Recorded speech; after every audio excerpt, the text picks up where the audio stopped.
Oui, mes chers compatriotes, comme vous le savez, nous poursuivons avec notre série de vidéos que nous avons pris l'initiative pour expliquer évidemment notre vision politique pour la République démocratique du Congo. Et comme vous le savez, nous avons parcouru pas mal d'aspects sécuritaires, réformes institutionnelles.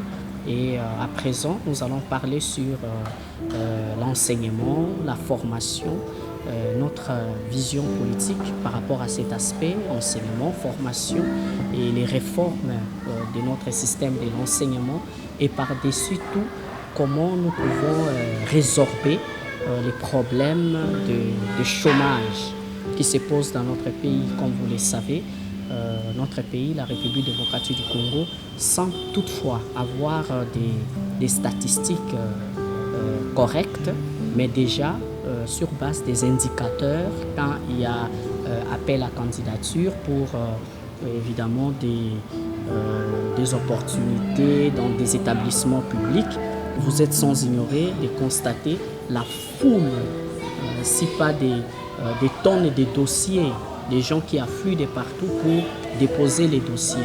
C'est un indicateur qui prouve à suffisance qu'au sein de notre pays, la République démocratique du Congo, le taux de chômage est très élevé. Et nous pouvons évaluer à quasiment 80% les taux de chômage. Alors, qu'est-ce que nous pouvons faire pour résoudre cette question? Il n'y a pas que cet indicateur, il y a aussi d'autres indicateurs parmi lesquels chaque année en République démocratique du Congo, d'innombrables universités produisent des diplômés dans divers domaines. Dans divers domaines, on produit des diplômés et chaque année, quasiment sur toute l'étendue de la République démocratique du Congo. Mais les opportunités pour prendre en charge tous ces nouveaux cadres de la République, les futurs cadres du pays, il se pose un problème de la prise en charge pour les opportunités. Et chaque année, en tout cas chaque année, dans différents cycles, il y a toujours production des cadres, des futurs cadres, des cadres universitaires, mais les opportunités sur terrain pour évidemment prendre en charge cette masse n'existent pas. Alors, qu'est-ce que nous pouvons faire? Comment nous devons faire pour résoudre ces problèmes, cette question? Et qu'est-ce que nous pouvons faire aussi par rapport à notre vision politique dans l'enseignement et la formation? Déjà d'entrée de jeu, je vais nous dire qu'en République démocratique du Congo, partout ailleurs dans le monde, la plus grande et la première richesse, c'est l'homme. C'est-à-dire, la première richesse au monde, c'est les ressources humaines. Et vous êtes sans ignorer que notre pays, la République démocratique du Congo, nous regorgeons diverses potentielles richesses, des minéraux, nous avons beaucoup de potentiel naturel, des ressources naturelles, mais le pays est pauvre, classé parmi les pays les plus pauvres de la planète, où la majorité de sa population vit dans la misère la plus noire. Alors, vous voyez ces contrastes, ce ne sont pas des potentielles ressources qui nous manquent, mais qu'est-ce qui fait que malgré tout ce que nous avons, le pays est pauvre et la majorité vit dans la misère? Alors qu'il y a d'autres pays au monde qui n'ont pas des ressources que nous avons. Ils n'ont pas ces ressources, les ressources que dispose la République démocratique du Congo, mais ces pays, les Congolais d'ailleurs, ont envie pour aller vivre dans ces genres de pays. Mais ils n'ont pas des ressources comme nous. Mais ils ont exploité, ils ont investi sur l'intelligence, la tête. Et si nous voulons que notre pays, la République démocratique du Congo, arrive à ces niveaux, se développe, arrive à l'émergence, pour que la République démocratique du Congo soit classée quand même parmi les pays développés, les pays émergents, où la majorité de la population peut vivre dans de meilleures conditions, alors nous devons investir plus sur les ressources humaines, sur l'intelligence humaine. C'est la plus grande et la première richesse. Et c'est maintenant, avec cette intelligence, associée aux ressources naturelles dont dispose la République démocratique du Congo, alors il y aura un déclic et vous allez voir que les choses vont changer. Ça, c'est un élément important que nous devons intérioriser dans notre réflexion, parce que, comme vous le savez, nous devons réfléchir pour notre pays, le Congo. Nous devons réfléchir pour le Congo, parce que si nous ne le faisons pas, personne ne réfléchira à notre place. Personne ne peut réfléchir à notre place pour nous aider à développer notre pays. La Chine a été développée par des Chinois, l'Amérique par les Américains, l'Europe par les Européens, et l'Afrique aussi ne se développera que par les Africains, et particulièrement notre pays, le Congo, ne se développera que par les Congolais en premier. Alors nous devons prendre conscience, nous devons réfléchir pour notre pays pour améliorer les choses. Alors qu'est-ce que je pense par rapport à l'enseignement? Moi je pense qu'au niveau de notre pays, la République démocratique du Congo, nous devons revoir notre système de l'enseignement. Notre système de l'enseignement, parce que c'est très important. Le système de l'enseignement ne cadre pas avec nos potentielles richesses. Et c'est ce qui fait que chaque année, il y a production à grande échelle, en abondance des cadres universitaires, mais même les options qu'ils font, ce qui fait qu'il y a un déphasage entre les connaissances acquises et sur terrain. Encore que sur terrain, après avoir fini les premiers cycles ou le deuxième cycle, après avoir terminé les études, on demande l'expérience professionnelle de 5 ans, de 2 ans, de 3 ans, de 10 ans, ainsi de suite. Comment voulez-vous que quelqu'un qui vient fraîchement de l'université puisse saisir une telle opportunité, qu'il soit éligible dans cette opportunité? Alors, qu'est-ce que je pense? Moi, je pense que nous devons favoriser, évidemment, l'enseignement professionnel et technique. Donc, favoriser l'enseignement professionnel et technique en vue de former les techniciens, les praticiens qui vont directement se mettre au travail, parce que c'est très important. Et pour cela, en rapport avec les richesses que dispose la République démocratique du Congo, vous avez les ressources naturelles que nous avons. Nous devons avoir des formations qui permettent de transformer ces potentielles richesses, ces ressources naturelles en véritables richesses. C'est très important, en véritables richesses. Nous devons prendre en compte cet aspect des choses, parce que dans cette logique de la production de nos potentielles richesses, la transformation de nos potentielles richesses en richesses par des Congolais, ça permettra de créer les besoins pour que les gens soient pris en charge et les gens trouvent de l'emploi. Parce que vous êtes sans ignorer que c'est les besoins qui créent de l'emploi. Vous pouvez avoir une très grande intelligence, vous pouvez être savant, vous pouvez avoir de l'expertise, mais dans n'importe quelle entreprise, on engage que quand il y a un besoin qui se fait ressentir dans cette entreprise-là. S'il n'y a pas un besoin, il n'y aura pas l'opportunité de vous engager. Alors pour cela, le Congo doit créer les besoins à grande échelle, en abondance, en grande quantité, dans divers domaines de la vie sociale. S'il n'y a pas les besoins, il n'y aura pas d'opportunité pour engager une nouvelle personne. Encore faut-il que la personne aussi soit formée par rapport à cette opportunité de créer, de transformer les potentielles richesses que nous avons. C'est très important. Et de ces faits, qu'est-ce que moi je pense? Moi je pense qu'en République démocratique du Congo, nous pouvons investir dans l'homme à travers la formation. Et une formation technique, une formation pratique, une formation professionnelle. C'est là des formations qui cadrent avec nos potentielles ressources naturelles. Je donne un exemple. La République démocratique du Congo, parmi ses potentielles richesses, la République démocratique du Congo a du cuivre. Et à quoi sert le cuivre? Le cuivre sert évidemment à fabriquer des câbles électriques. Et ces câbles électriques seront vendus pour permettre évidemment à servir l'homme. Parce que toutes les potentielles richesses, lorsqu'on exploite, lorsqu'on transforme, l'objectif c'est pour servir l'homme. En face de moi, il y a une caméra. La caméra a été fabriquée par l'intelligence humaine. Et dans cette caméra, il y a plusieurs, évidemment, matières premières qui ont été exploitées pour que nous ayons cette caméra que nous utilisons. Alors, comment l'homme est arrivé à transformer cela? Par l'intelligence. Pourquoi? Parce qu'il a été formé pour ça.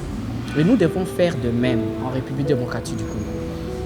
Nous devons former des gens sur les plans professionnels, sur les plans techniques qui cadrent avec nos potentielles richesses. Pour qu'au niveau de la politique nationale du pays, que nous ayons évidemment des visionnaires qui vont mettre en place des industries. On peut acheter des industries, des transformations de nos potentielles richesses en richesses, même au premier degré, pour que cela soit vendu avec une plus-value. Et cela permettra évidemment de faire d'énormes recettes et l'économie de notre pays sera forte, assise, et cela permettra que les pays puissent se développer. C'est très important. Et puis, par rapport à cette formation, il y a en République démocratique du Congo, nous avons également des personnes qui ont un quotient intellectuel très élevé. Et malheureusement, ce quotient intellectuel n'est pas exploité.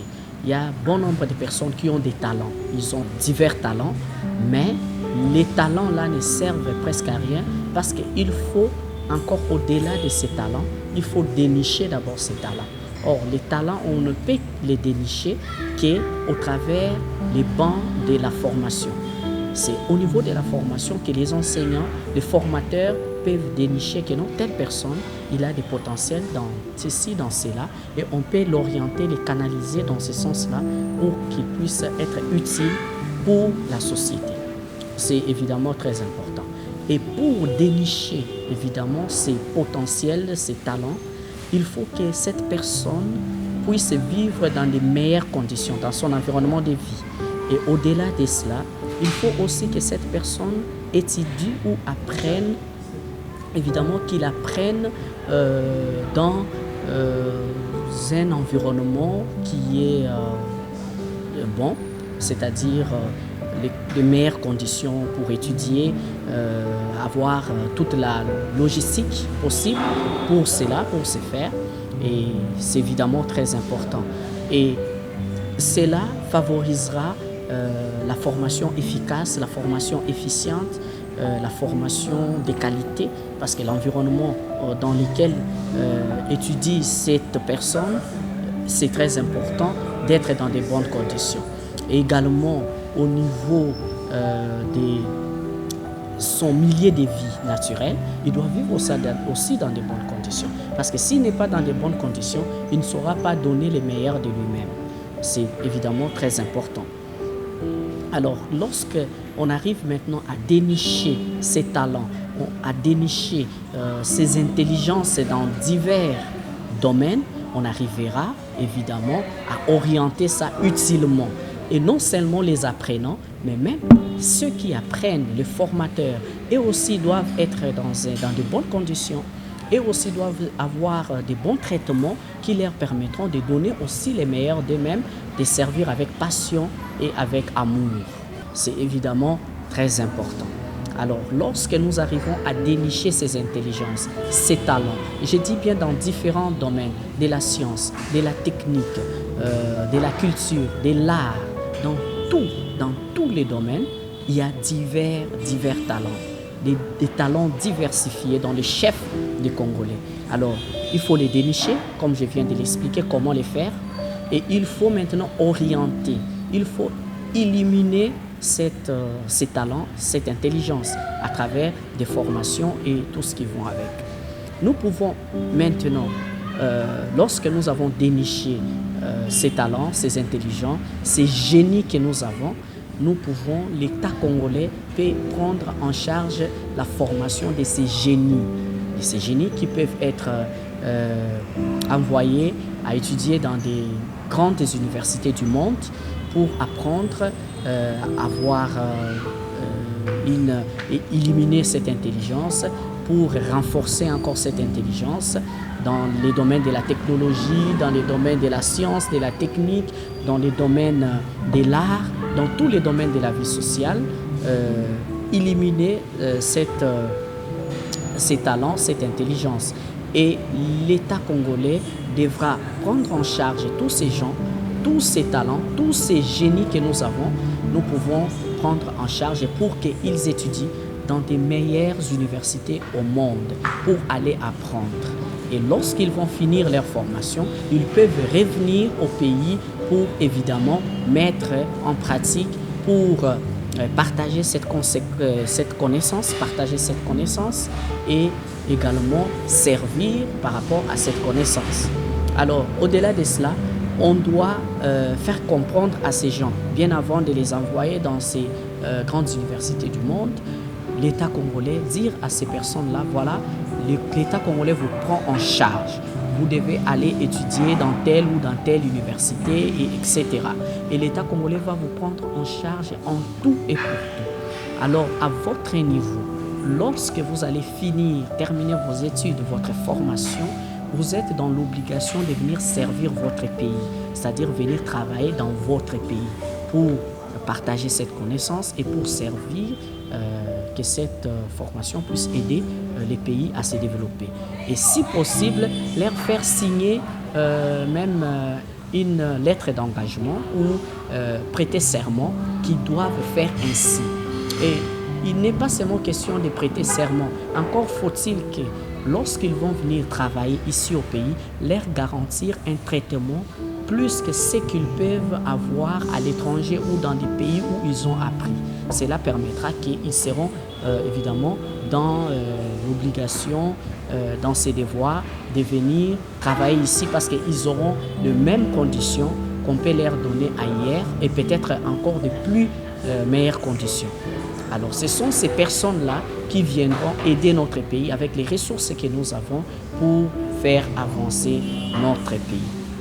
Voilà pourquoi j'ai parlé de repenser. Nous devons repenser notre système de l'enseignement pour que nous privilégions plus la formation technique, la formation professionnelle et la formation pratique. C'est très important. Cela permettra évidemment d'avoir des personnes qualifiées par rapport à ces domaines. Voilà un peu de façon ramassée, mes chers compatriotes, ce que nous avons voulu dire. Alors, je voulais résumer en disant, la République démocratique du Congo, nous avons diverses richesses, des potentielles richesses, mais le pays est pauvre. Pourquoi? Parce que nous n'avons pas eu des personnes visionnaires. Parce qu'il faut avoir d'abord la vision. Il faut un visionnaire à la tête du pays et au-delà de cette vision, mettre des stratégies en place pour matérialiser cette vision.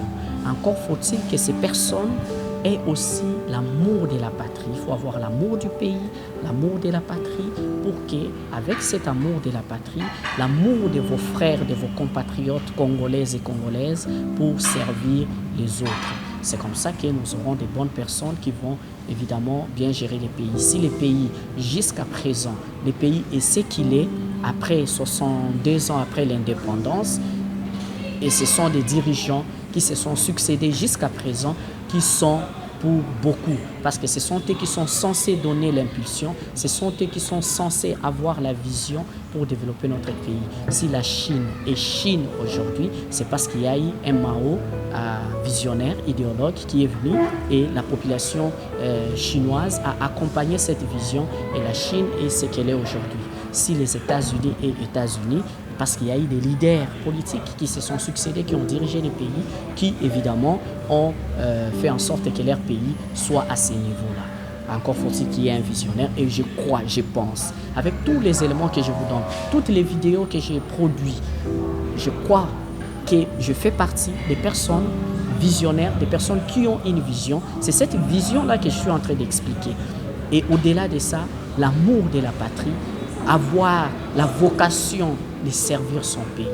Mes chers compatriotes, je vous remercie par rapport à votre attention soutenue, par rapport à ces éléments que nous avons pu donner à ces jours.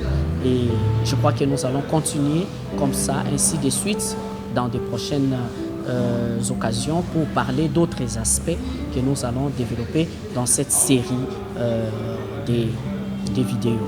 Alors, que l'Éternel Dieu Tout-Puissant bénisse notre pays, la République démocratique du Congo et nous, le peuple congolais dans son ensemble, je vous remercie.